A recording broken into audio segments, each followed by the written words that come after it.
여러분, 여러분들의 가정이 그리스도인의 가정이라 이렇게 불린다면은 어떻겠습니까?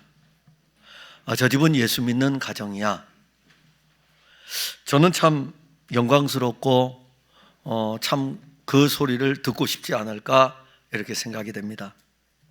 가정에서 울려 퍼지는 찬송의 소리와 부모가 자녀를 위해서 기도하는 소리보다 이 세상에 더 아름다운 소리는 없을 것입니다.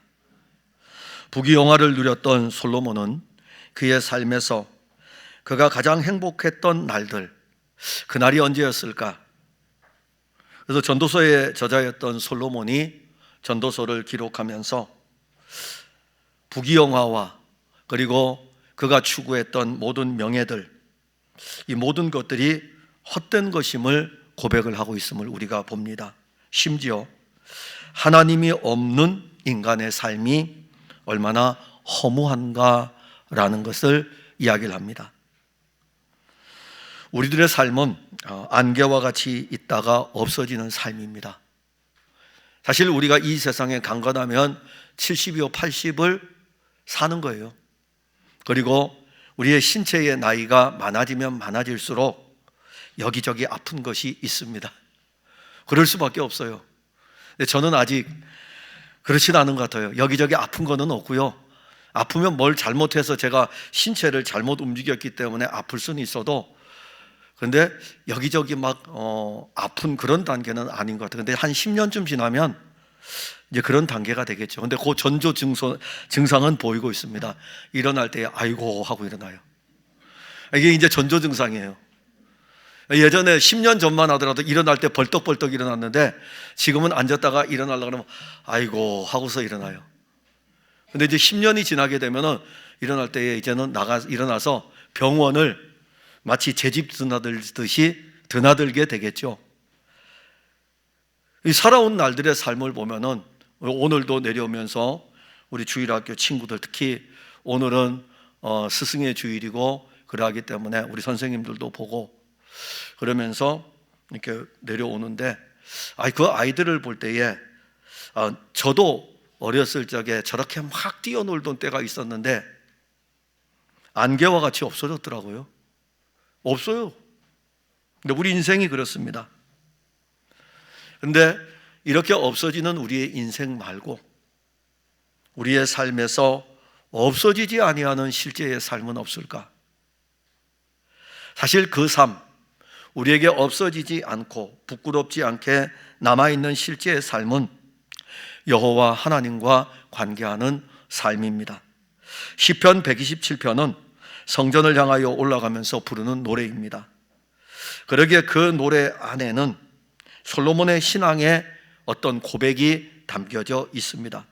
그리고 그 솔로몬의 신앙의 고백, 성전을 향하여 올라가면서 그 노래를 부를 때에는 그 안에는 그의 신앙의 영적 원리도 거기에 있습니다.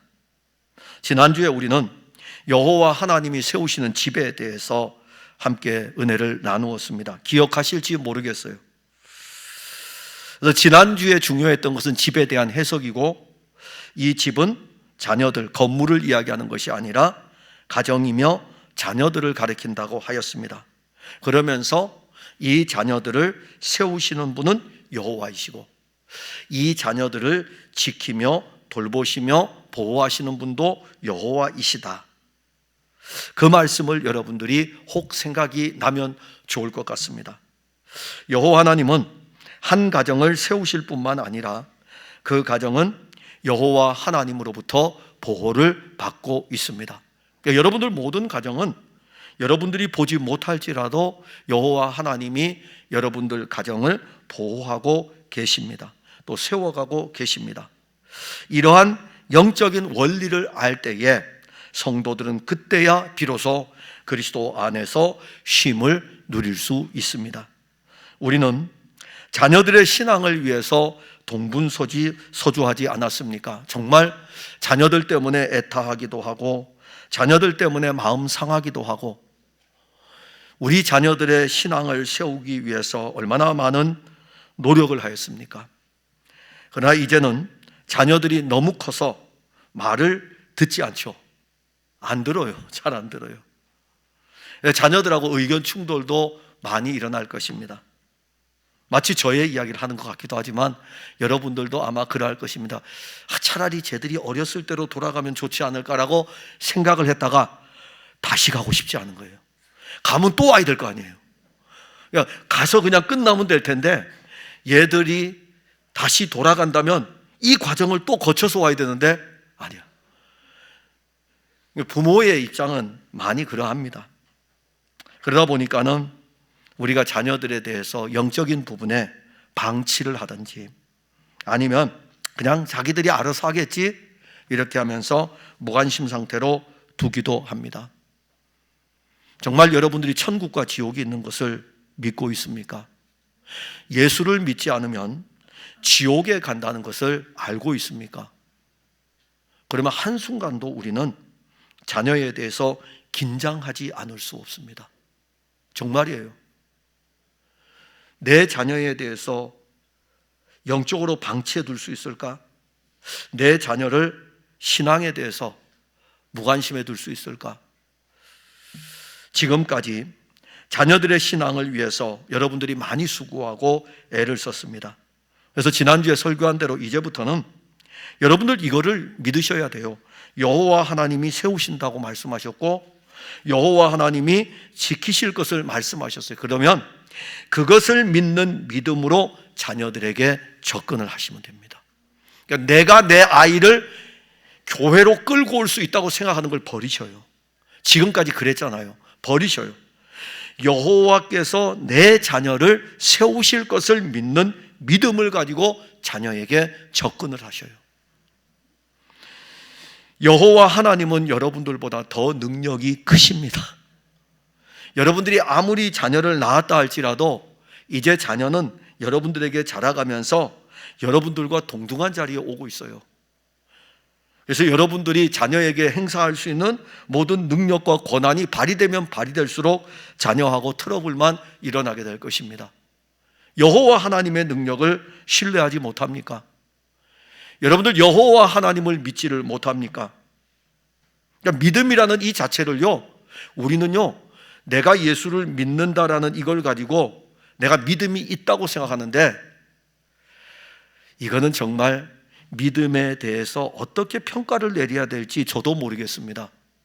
믿음이라고 하는 것은요, 모든 부분에서의 믿음입니다. 즉, 내가 예수를 믿는 것일 뿐만이 아니라 내 자녀를 세우실 분도 여호와 하나님이신 것을 믿는 거예요. 그것을 우리가 믿고 그리고 그분에게 맡기는 거죠.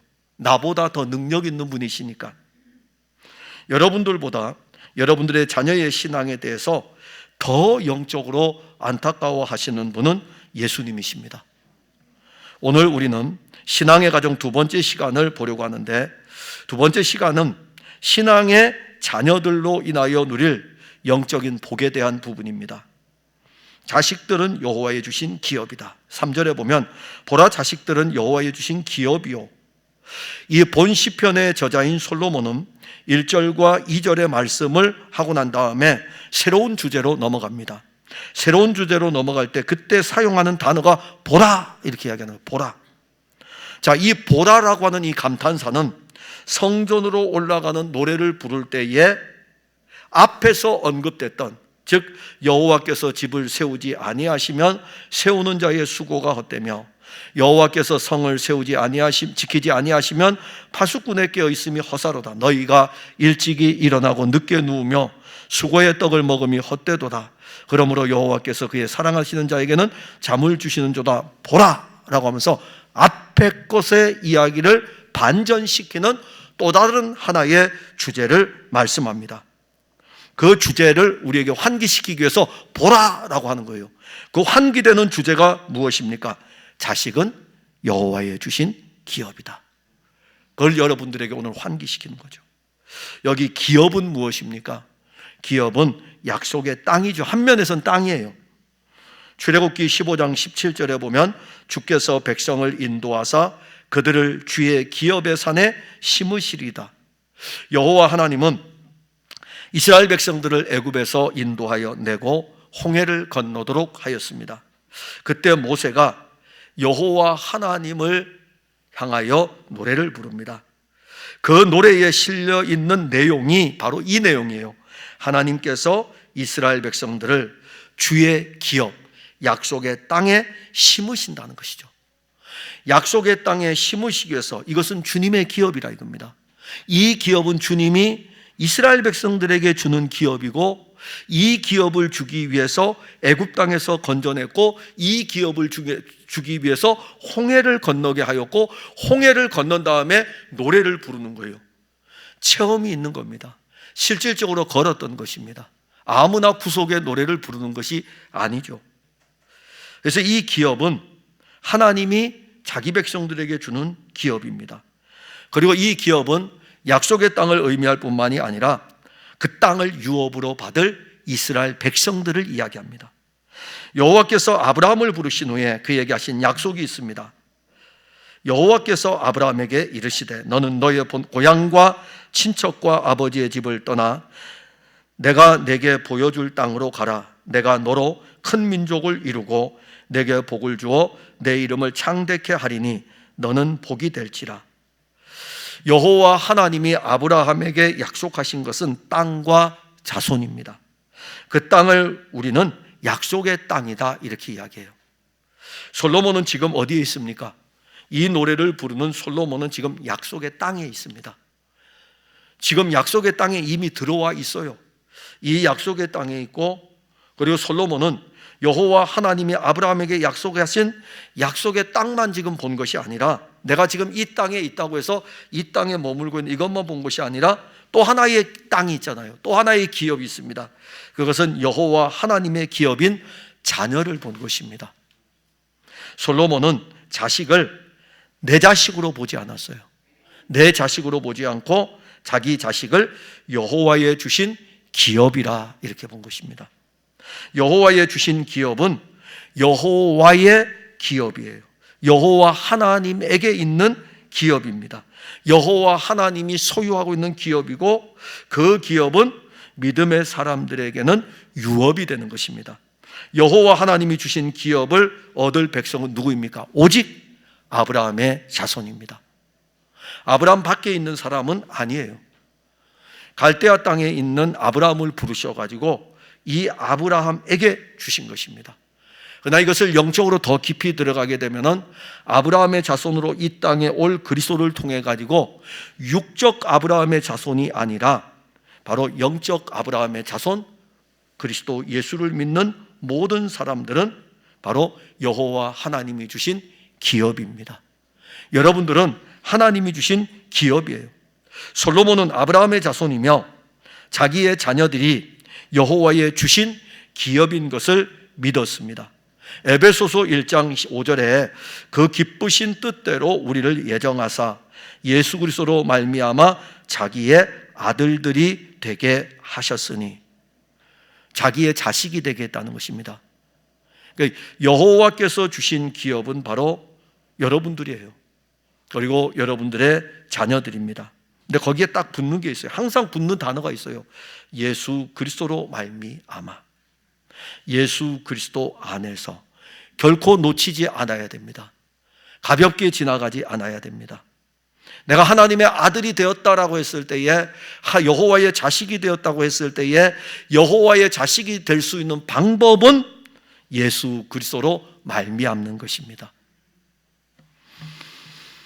그리고 요한복음 1장 12절에 보면 영접하는 자 곧 그 이름을 믿는 자들에게는 하나님의 자녀가 되는 권세를 주셨으니, 요한복음 1장 14절에 가면 여러분들이 하나님의 자녀가 된 것은 혈통으로나 육정으로 말미암지 않습니다. 혈통이라고 하는 것은, 육정이라고 하는 것은 우리가 아브라함의 자손이기 때문에, 육적으로 우리의 조상들이 아브라함이고 이삭이고 야곱이기 때문에 우리는 하나님의 자녀야 라고 생각하던 그 유대인들의 혈통과 육정, 이것으로는 하나님의 자녀가 될 수 없습니다. 여기 오늘 이 예배의 자리에는 저희 자녀 셋 중에 둘이 앉아 있고, 하나는 지금 주일학교 교사로 주일학교 예배에 참여하고 있습니다. 저 아이들은 혈통과 육종으로 하면은 저의 자녀들입니다. 그러나 이 아이들이 하나님의 자녀가 되는 것은, 목사의 자녀이기 때문에 하나님의 자녀가 되는 것은 결코 아닙니다. 그건 혈통과 육종이에요. 하나님의 자녀는 혈통과 육종으로 되는 것이 아니고 오직 하나님께로서 난 자만이 하나님의 자녀이고, 하나님께로서 난 자녀는 예수 그리스도를 영접함으로 말미암아 하나님의 자녀가 되는 것입니다. 이 일에 대하여 요한복음 3장 6절에서는 육으로 난 것은 육이요 영으로 난 것은 영이다, 이렇게 말씀합니다. 여러분들은 육으로 났습니까? 영으로 났습니까? 물어보셔요. 저에게 물어본다면 저는 영으로 났습니다. 예전엔 육으로 났었어요. 그래서 교회를 육으로 다녔어요.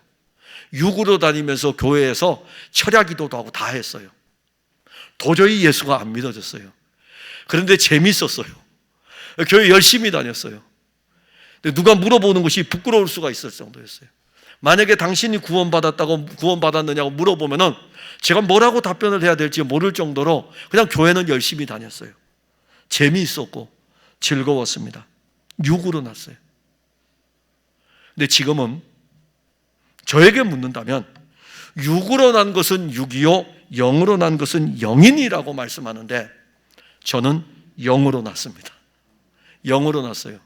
왜 그러냐면은 저는 제 육으로 볼 때에는 예수님을 이해하고 예수님을 아는 게 너무 힘들어요. 이해가 안 돼요. 때리면 이걸 되려는데 도저히 이해가 안 돼요. 저는 그냥 여기 때리면, 저는 율법이 원래 맞아요. 때리면 같이 싸우면 돼요. 그게 더 편해요. 그리고 제 안에는 그게 일어나요. 그것이 일어나요. 저보고 오리 가라 그러면 저는 오리를 가는 게 맞지 심리는 못 가요. 그러니까 저는 육으로 난 것이 맞아요. 근데 어느 순간에 저 안에 그것이 믿어지는 거예요. 아, 영으로 난 것이 무엇이구나라는 것은 성경에 기록된 그리스도가 하시는 말씀들이 믿어지는 것입니다. 우리는 육으로 낳은 자녀들이 있습니다. 그야말로 육이에요. 육으로 낳은 자녀들이 영으로 난다는 이 말은 성령으로 말미암아 이루어질 일입니다. 우리의 자녀들이 하나님이 주신 기업이 되는 것은 성령으로 이루어지는 일입니다. 에베소서 1장 11절에 모든 일을 그의 뜻대로 그의 뜻의 결정대로 일하시는 이의 계획을 따라 우리가 예정을 입어 그 안에서 기업이 되었다. 에베소서 1장 3절부터 1장 12절까지의 말씀은 삼위일체 하나님의 구원에 관한 일이 나옵니다. 처음에는 창세전에 하나님이 그리스도 예수 안에서 우리를 택하사 찬송하리로다.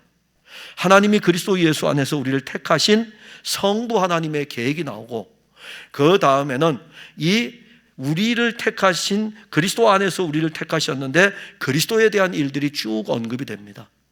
그 다음에 이 그리스도로 말미암아 우리 안에 이루어진 기업에 대해서 나옵니다. 그게 바로 영으로 성령으로 말미암아 되어졌다고 말씀합니다.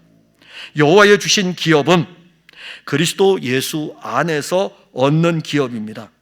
그러기에 예수 그리스도를 알지 못하는 우리의 자녀들은 죄송하지만 결코 여호와의 주신 기업이 아닙니다. 육으로는 우리의 자녀들이 우리의 기업일 수 있으나 영으로는 아닙니다. 육으로 기업을 만약에 우리 자녀들이 계속 누리고 간다는 것은 한계가 있습니다. 영원하지 못합니다. 썩을 기업입니다. 허망한 기업입니다. 사람들은 육의 기업을 자녀들에게 주려고 수고하고 애를 씁니다. 그래서 육의 기업을 주기 위해 가지고 얼마나 이 자녀들을 키울 때에 아등바등합니까?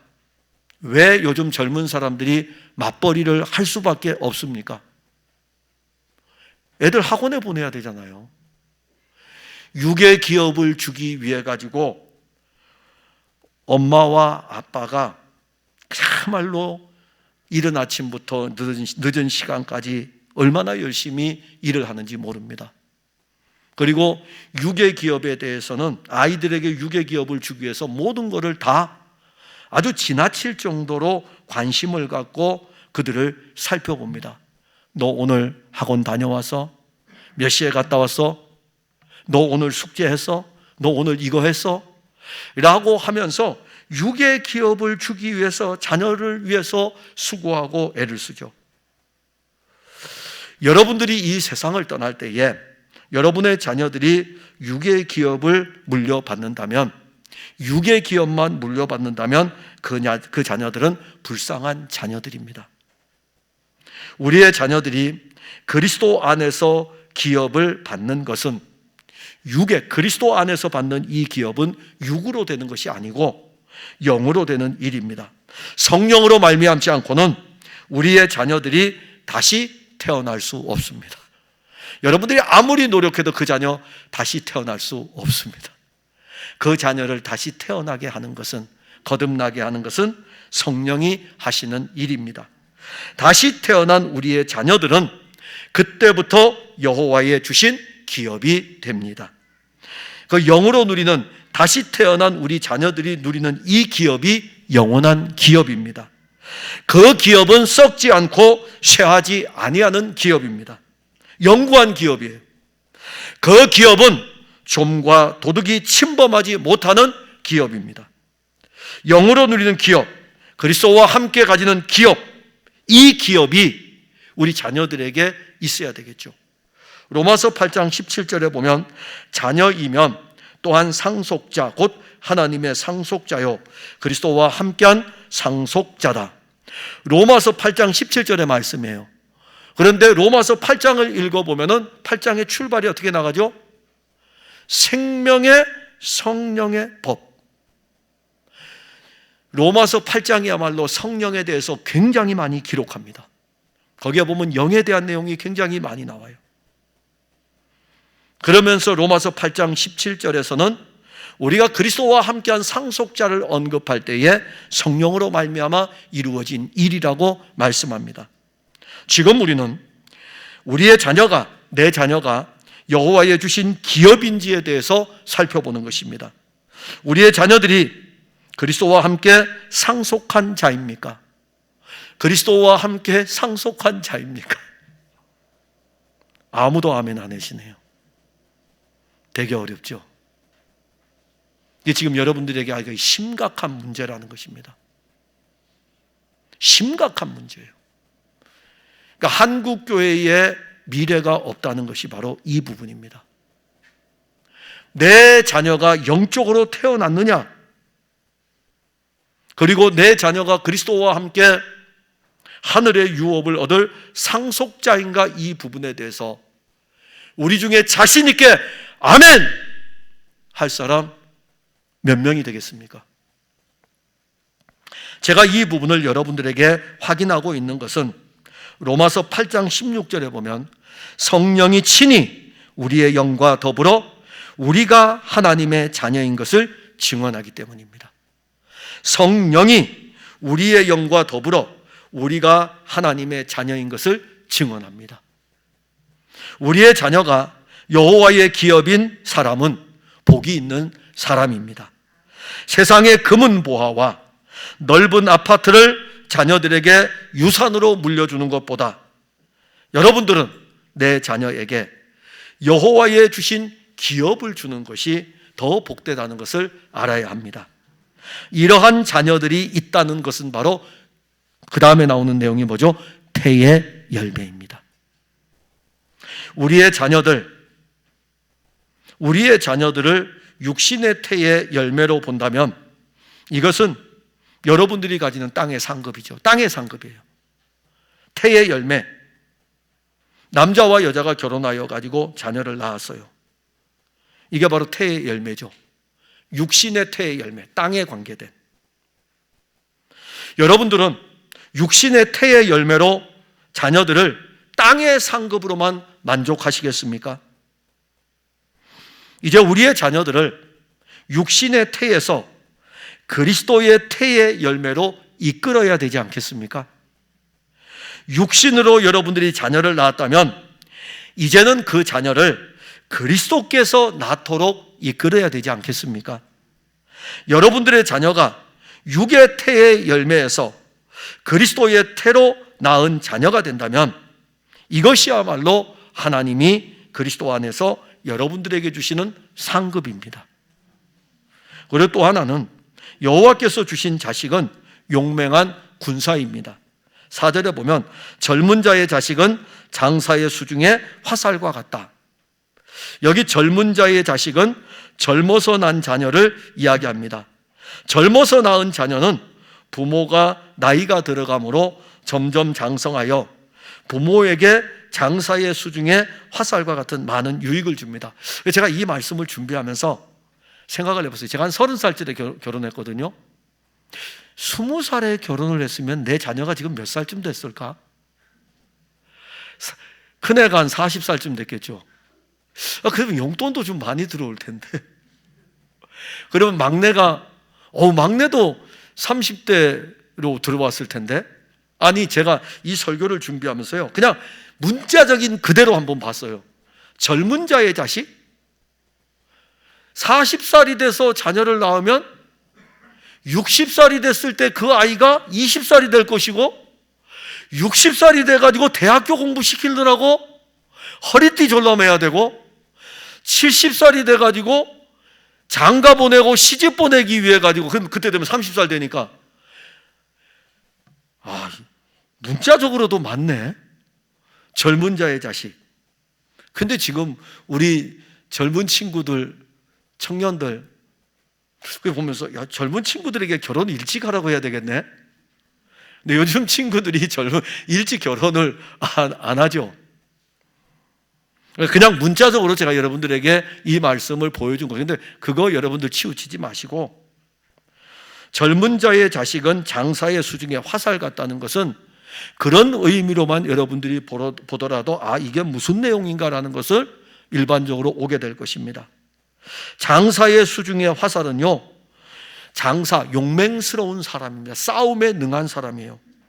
이 용맹스러운 용사의 손에 쥐어져 있는 화살을 이야기합니다.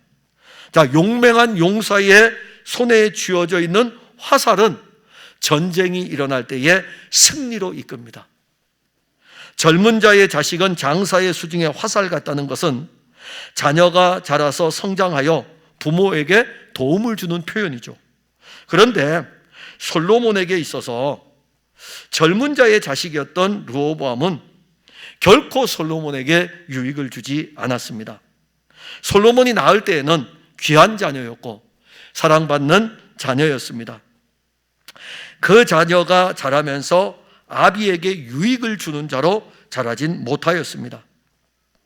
육으로 낳은 자녀일지라도 시간이 지나면 이렇게 자라고 성장하여 가정의 든든한 기둥이 됩니다. 육으로 낳은 자녀일지라도 육으로 낳은 자녀를 육으로 낳은 자녀로만 머물게 하면 그 자녀가 여러분들의 노년에 찌르는 화살이 됩니다.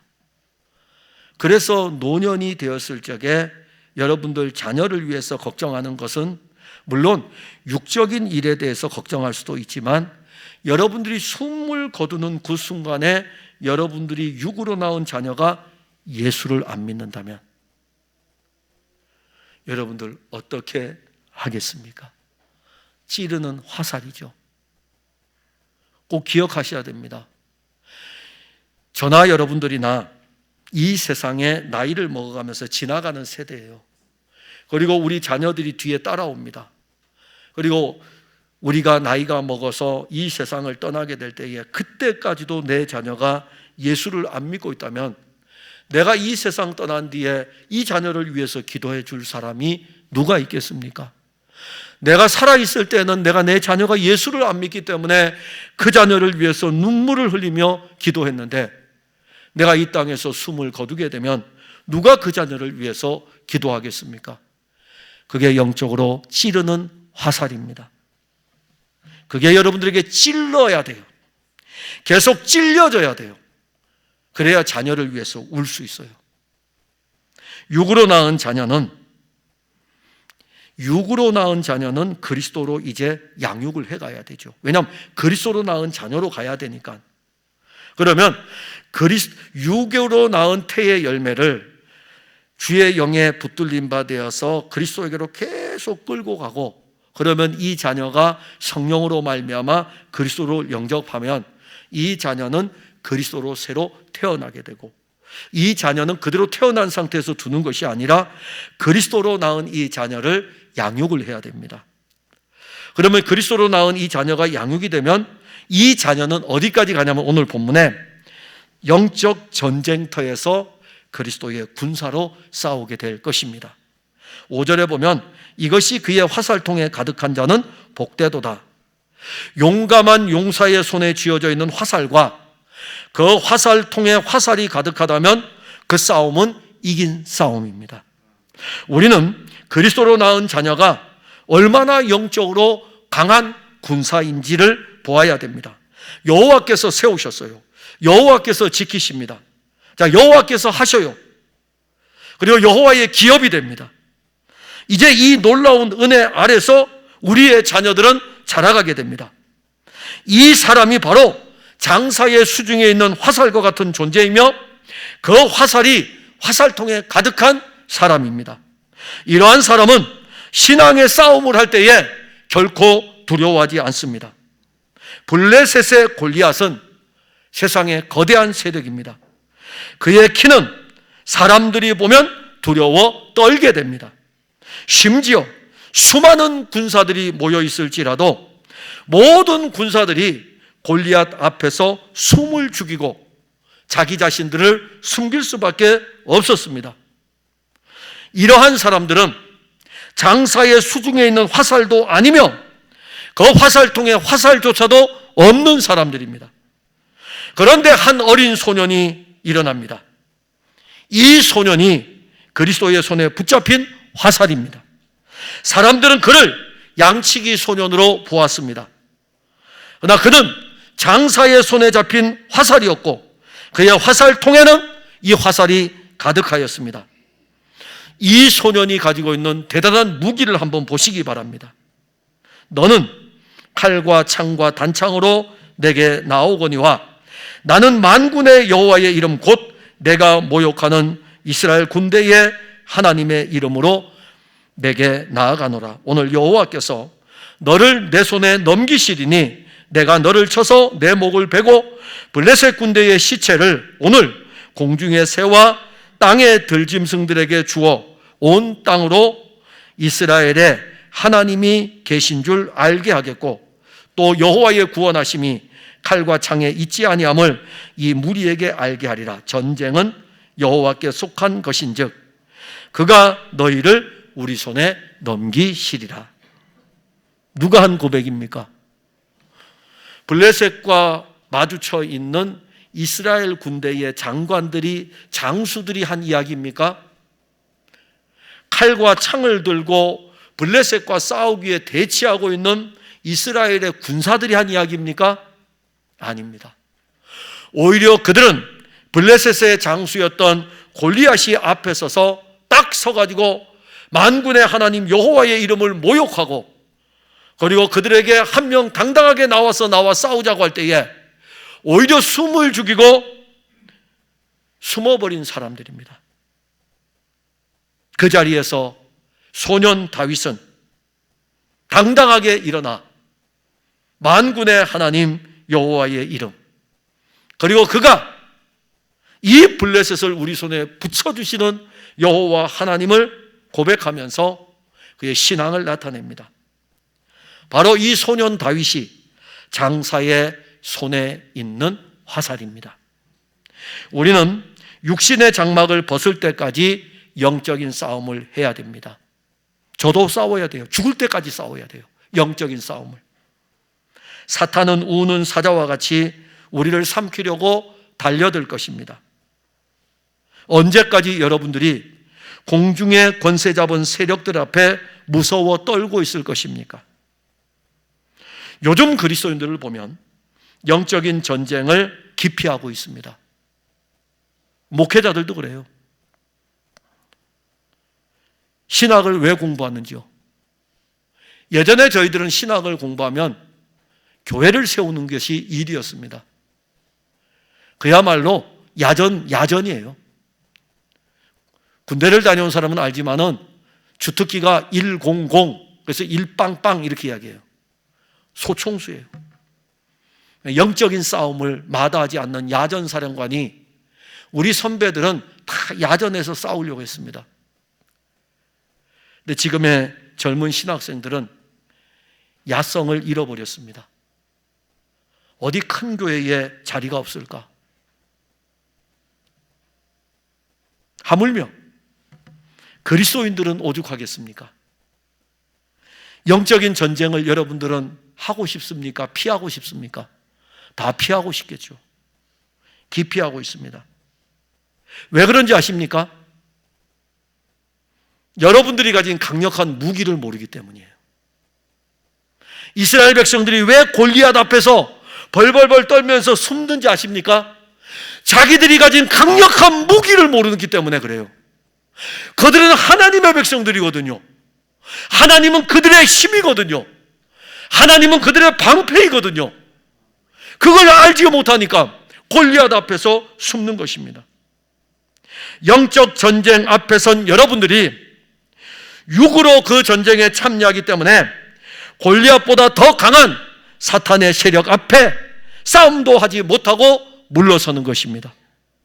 저는 여러분들에게 영적 싸움을 위해 싸우기 위해서 일어나라고는 하지 않을 것입니다. 아니, 자기가 가진 무기가 뭔지도 모르는데 일어나라 그러면 누가 일어나겠어요? 마지못해 일어나겠죠. 우리가 가진 무기가 어떤 무기인지를 먼저 알아야 돼요. 그러면은요, 그거 가지고 그냥 가게 돼 있습니다. 여러분들이 정말 중요하게 여겨야 될 것은 여러분들이야말로 용맹한 장수이며 여러분들 손에 들려있는 화살이야말로 강력한 무기인데 그걸 아직 알지 못하죠. 여러분들의 손에 들려있는 무기를 아십니까? 에베소서 2장 2절에 보면 그때에 너희는 그 가운데서 행하여 이 세상 풍조를 따르고 공중의 권세 잡은 자를 따랐으니 지금 불순종의 아들들 가운데 역사하는 영이라. 여러분, 에베소서를 잘 보게 되면, 제가 한번 공부를 했죠, 우리 교회에서. 에베소서는요, 교회에 대한 것인데 1장에서 우리의 구원에 대한 이야기가 나오고 2장에서 이 공중권세 잡은 세력에 대해서 이야기합니다.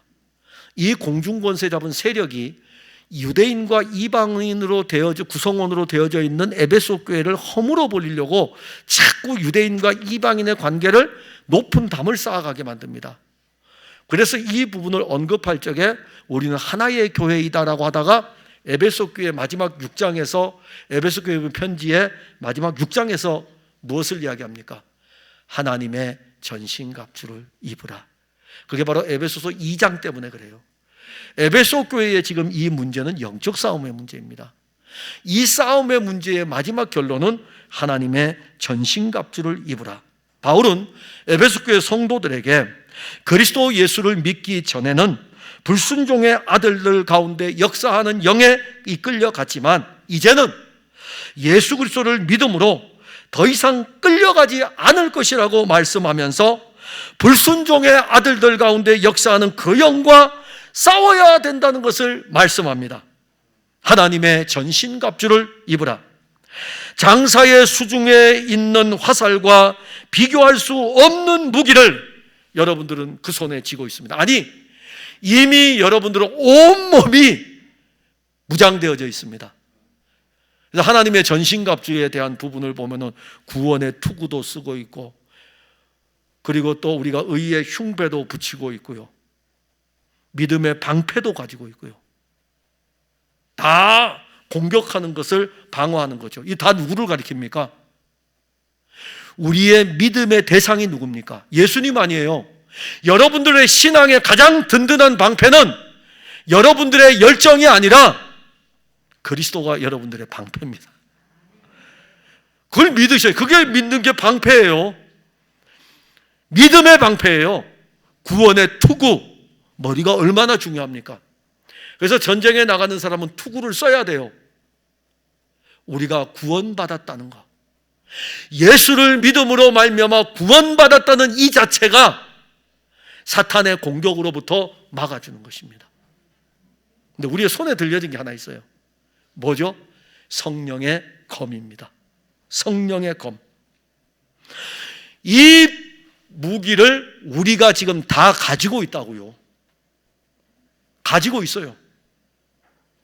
성령의 검은 하나님의 말씀입니다. 여러분, 우리의 손에 들려있는 이 성령의 칼은 그리스도의 이름을 고백하고 그 이름을 선포할 때에 능력으로 나타납니다. 지금 우리는 예수 그리스도라는 아주 강력한 무기를 가지고 있습니다. 그런데 그 무기가 얼마나 강력한지 알지를 못하는 것이죠. 예수 그리스도의 손에 들려있는 화살은 강력한 무기입니다. 그 무기가 화살통에 가득한 사람을 5절에 이야기하기를 복되도다, 행복하다. 그게 가득해야 행복한 거예요. 예수 그리스도가 무기로 딱 채워져 있을 때에 행복한 것입니다. 그것이 왜 복인지 아십니까? 5절에 보면 이것이 그의 화살통에 가득한 자는 복되도다. 그들이 성문에서 그들의 원수와 담판할 때에 수치를 당하지 아니하리로다. 우리는 예루살렘 성문 밖에서 원수와 담판을 하였던 예수님을 아실 것입니다. 하나님의 아들이 예루살렘 성문 밖에서 원수와 담판을 했습니다. 죄와 담판을 했고 사망과 담판을 했고 그를 죽이려는 그 시대의 종교와 권력의 담판을 했습니다.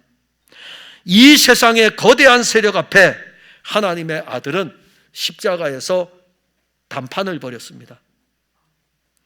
그래서 십자가에서 모진 수치와 모욕을 다 받았습니다. 그 십자가가 바로 우리가 받을 수치였습니다. 우리는 우리의 원수와 담판을 할 때 수치를 당합니다. 우리의 힘으로 원수와 맞서는 것은 수치를 당하는 일이에요. 그래서 제가 제 이름으로 귀신과 싸우면 제가 수치를 당합니다. 우리 목사님 귀신도 못 쫓아내고 수치를 당하는 거예요. 그래서 제가 누구의 이름으로 가야 됩니까? 잘하시네. 설교 잘 들으셨어요. 예수님 이름으로 가는 거예요. 그래야 수치를 안 당해요. 여러분들 신앙생활 할 때 여러분들의 공로로 가면은 수치를 당합니다. 예수님 이름으로 가는 거예요. 장사의 수중에 있는 화살통의 화살통에 가득하지 않은 채 영적 싸움에 나가는 많은 그리스도인들은 세상에서 수치를 당합니다. 우리는 가장 강력한 무기로 무장을 하고 성문으로 나아가야 합니다. 그 무기는 하늘과 땅의 모든 권세를 가진 예수 그리스도입니다. 그리스도는 바로의 강력한 군대에게 치욕을 안겼습니다. 그리스도는 가나안의 세력들을 무력화시켰습니다. 그리스도의 이름으로 나아가는 사람은 다윗과 같이 골리앗을 물리칩니다. 우리의 자녀들을 골리앗 앞에 선 이스라엘의 군사로 만들겠습니까? 골리앗 앞에서 무서워서 그 얼굴을 숨기는 사람을 우리가 어찌 장사의 손에 있는 화살이라고 할 수 있겠습니까? 이러한 사람이 악한 세력과 싸울 수 있겠습니까? 우리의 자녀들의 손에 대장 되시는 그리스도를 들려 주어야 합니다. 우리의 자녀들이 그리스도를 붙잡고 나아가면 세상은 우리의 자녀를 이기지 못합니다. 우리의 자녀들은 그리스도의 대장부입니까? 아니면 쫄장부입니까? 여러분들은요? 대장부입니까? 쫄장부입니까? 두렵습니까? 싸우는 것이 익숙하지 않습니까? 예수께서 하나님의 아들이심을 믿는 믿음이 여러분들에게 승리를 가져다 줍니다. 요한일서 5장 4절과 5절에 무릇 하나님께로부터 난 자마다 세상을 이기느니라. 세상을 이기는 승리는 이것이니 우리의 믿음이니라. 예수께서 하나님의 아들이심을 믿는 자가 아니면 세상을 이기는 자가 누구냐? 우리와 우리의 자녀들이 하나님의 아들 그리스도를 화살통에 가득 채우고 있는데 누가 우리에게 달려들겠습니까? 우리가 다 같이 그리스도의 화살을 사탄과 세상을 향하여 힘차게 날려봅시다. 날려보세요. 믿음으로 그리스도의 화살을 한번 당겨보세요. 이 화살은 사탄의 심장을 꿰뚫을 것이고, 이 화살은 사탄의 머리를 관통할 것입니다. 사랑하는 성도 여러분, 신앙의 가정은 무너지지 않습니다. 그리스도께서 그의 터 위에 우리의 신앙과 우리 자녀들의 신앙을 세우고 지켜주십니다. 우리는 그리스도 안에서 그리스도와 함께 하늘의 기업을 받았습니다. 이 기업은 영원하고 이 기업은 세상의 기업과 비교할 수 없습니다. 그리고 우리는 그리스도 안에서 자라갑니다. 이제 다 자랐어요. 영적으로 싸움에 나갈 만한 20살이 다 됐습니다. 이스라엘 백성들은 20살이 돼야 싸움에 나갑니다. 다 20살 됐죠? 교회 다닌 지 20년 됐죠? 그걸로는 못 싸웁니다. 예수를 믿는 믿음으로 20년을 달려왔으면 여러분들은 싸움에 나갈 만한 용사들입니다. 그러면 여러분들이 이제부터 화살을 당기세요. 그리스도를 믿는 믿음으로 화살을 시위하세요. 지체 말고 당기셔요. 그리스도께서 사탄의 머리를 관통하고 세상의 정중앙을 뚫고 가며 여러분들의 신앙과 가정의 신앙과 자녀들의 신앙이 그리스도를 무기로 해서 날마다 이길 것입니다. 기도하겠습니다. 하나님, 은혜를 감사합니다. 오늘 우리는 신앙의 가정에 대해서 두 번째로 살펴보았습니다. 우리는 이제 그리스도 예수 안에 있고 그리스도 예수가 우리의 기업이 되었고 또한 그리스도 예수로 말미암아 모든 이 기업을 유산으로 상속을 받게 되었습니다. 그리스도의 것이 우리의 것이 되었습니다. 그런데 우리는 또 싸워야 됩니다.